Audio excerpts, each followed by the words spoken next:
The one thing that the most successful students do is that they take ownership of their learning. What that means is that they don't tell themselves stories that are negative or limiting. And they don't say, I'm predicted to get this grade, and therefore that's what I expect, and that's what I hope, and that's what I want. And they don't let these things limit their hopes and dreams. So a teacher's predicted grade is a prediction, but it is not a limit. It's not a cap on what you can achieve.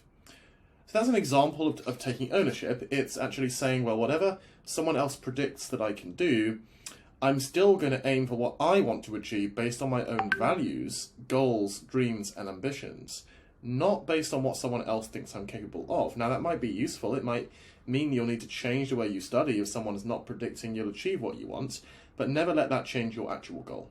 That's the first aspect of this. And I think that this idea of taking ownership of your own studies, it also relates to taking responsibility for how you study, so that you don't just think of it as work you've got to do, as a task that you have to complete, but you actually think about the outcome. So it's very easy, and this is actually something that's true in all areas of life, and not only in your studies, but it's very easy just to get stuck and think, well, I've got to do this many hours, let's get the hours done, or I've got to learn this many quotes, let's just get them done, finish the task, right? That's not really the most effective way of studying. What's actually important is to think about the outcome you want to achieve. So try and turn a task that's based on time into one that's based on a particular measurable result.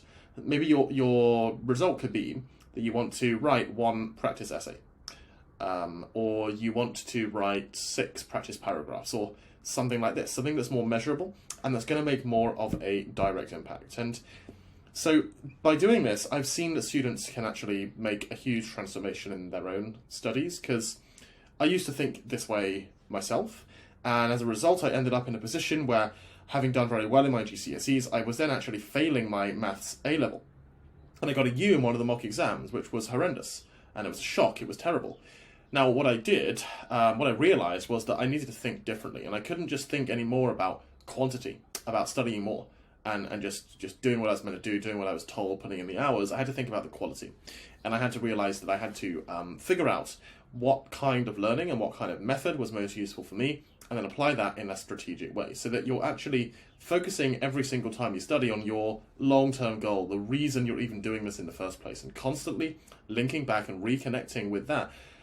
It's a bit like, to use a metaphor here, it's a bit like how in an essay you might have an underlying point and you link every paragraph back to it to make a link so that you answer the question. Same thing for your studies. Every time you sit down to study, think about how it connects to your overall goal. How is this hour or whatever you have available, how are you going to make this actually move you towards that goal of getting whatever grade or result you're aiming for, not just how can I get it done or finished, or feel like I've completed it or do what I've been told to do.